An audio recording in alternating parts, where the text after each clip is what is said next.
تو یہ سیاستہ میں حدیث موجود ہے، سب لوگ مسجد میں بیٹھے رہے. حضور علیہ السلام نے فرمایا تمہیں پتہ چل گیا مال آیا؟ عرض کی حضور ہاں. فرمایا تمہیں بانٹنے لگے ہیں، دینے لگے ہیں. ہم نہ غریبی سے ڈرتے ہیں، ہم اپنے بچوں کے لیے دعا کرتے ہیں ان پہ غربت نہ آئے، ہم اپنے بہن بھائیوں کے لیے دعا کرتے ہیں ان پہ غربت نہ آئے. کرنی چاہیے، لیکن ذرا اس حدیث کے مفہوم کو بھی دیکھیے گا. نبی پاک صلی اللہ تعالی علیہ وآلہ وسلم نے فرمایا تمہیں دینے لگے ہیں، مال آ گیا ہے. لیکن میرے قریب نے اپنی امت کے لیے جس چیز کا ڈر محسوس کیا وہ کیا ہے؟ حضور کے دل میں کس چیز کا خدشہ تھا وہ کیا ہے بیان کیا. حضور فرمانے لگے لوگو مجھے تم پر غربت کا ڈر نہیں، یہ ڈر نہیں کہ تم غریب ہو جاؤ گے، بلکہ مجھے تو ڈر ہے کہ تم پر دولت پھیلا دی جائے گی، تم زیادہ مالدار ہو جاؤ. خوف غریبی کا نہیں، خوف تمہارے مال کا ہے. اور حضور فرماتے ہیں کہ پھر تم انہی باتوں میں مبتلا ہو جاؤ گے جن میں پرانی امتیں مبتلا ہوئی تھی. اور جب وہ اللہ کی نافرمانی میں مبتلا ہوئی تھی تو پھر وہ ہلاک کر دی گئی تھی. مجھے ڈر ہے، مجھے ڈر ہے.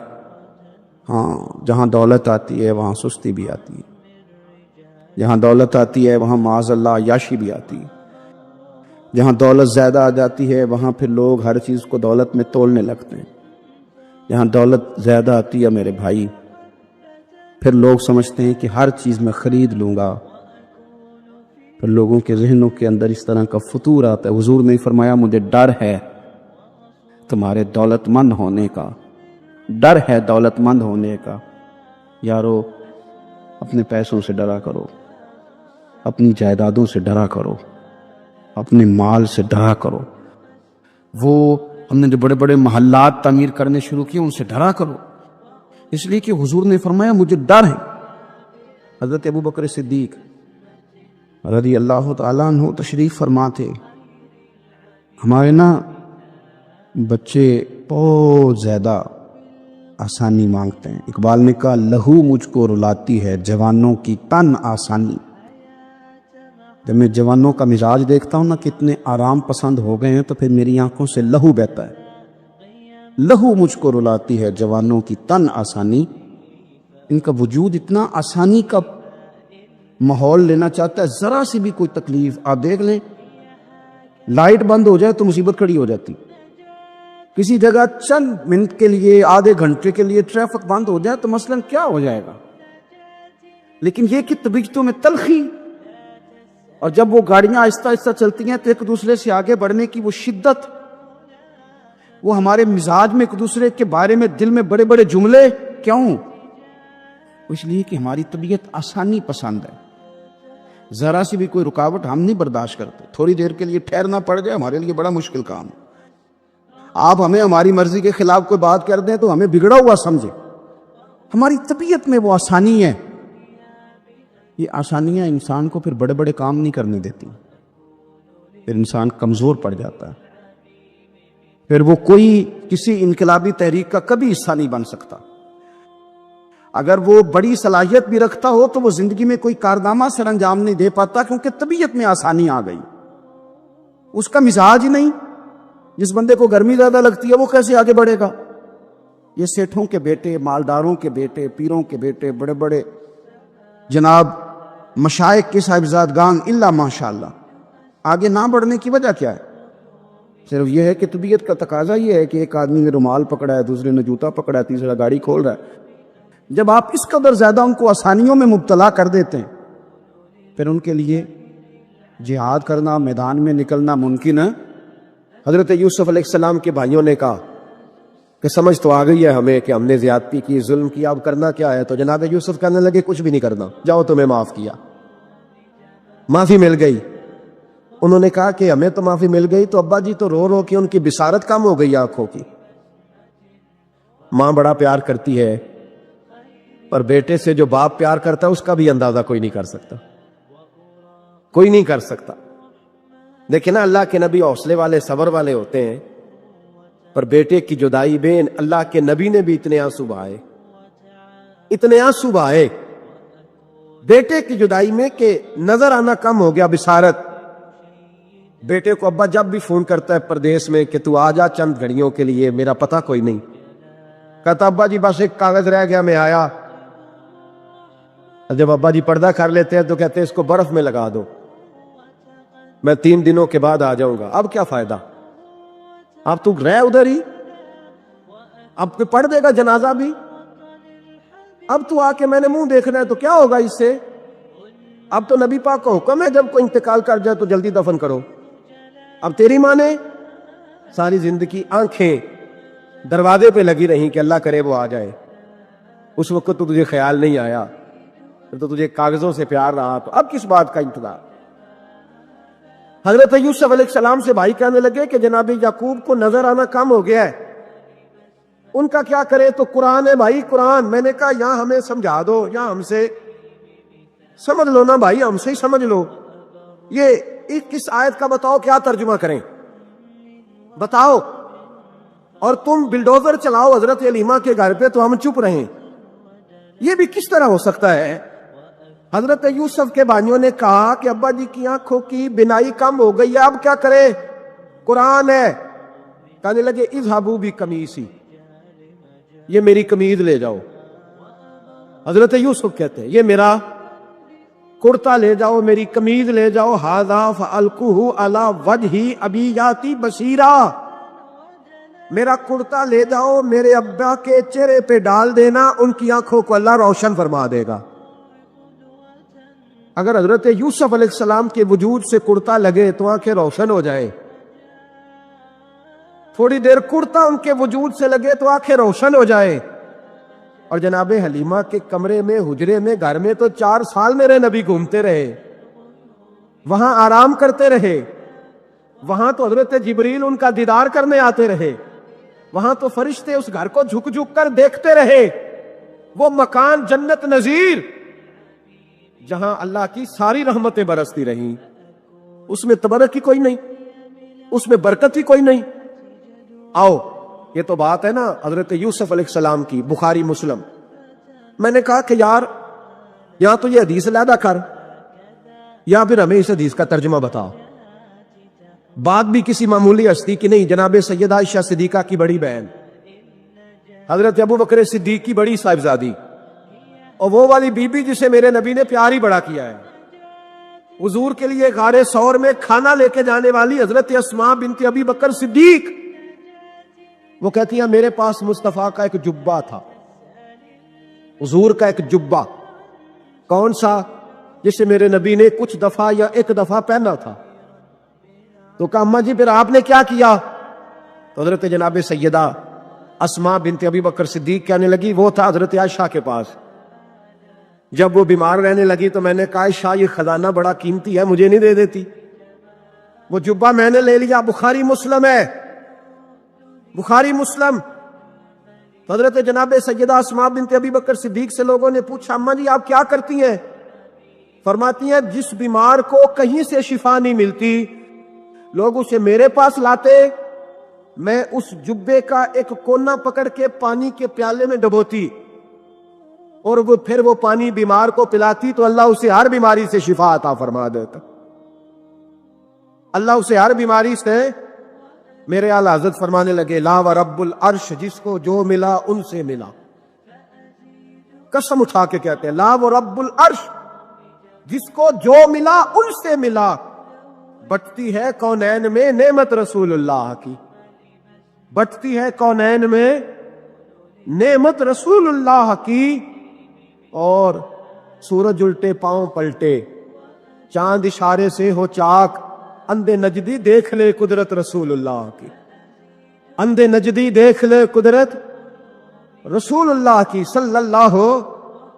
یار ہم کیا کریں، ہم کدھر جائیں؟ تو خطبہ پڑھتا ہے وہاں بیٹھ کر کے یہ ادھر نہ جاؤ، کوئی برکت نہیں، معافی برکت، ادھر ہم کیا کریں؟ اچھا یہ تو بات تھی نا شفا کی۔ حضرت سہل بن سعد رضی اللہ تعالیٰ، یہ بھی بخاری ہے، حضرت سہل بن سعد کہتے ایک بی بی حضور کی بارگاہ میں آئی، اس نے آ کے حضور کی خدمت عالی مرتبت میں عرض کی حضور میں جب بھی آتی ہوں کرتا یہی پہنا ہوتا ہے آپ نے، یا رسول اللہ صلی اللہ علیہ وسلم، اور اس کو تو اتنے پیوند لگے ہیں کہ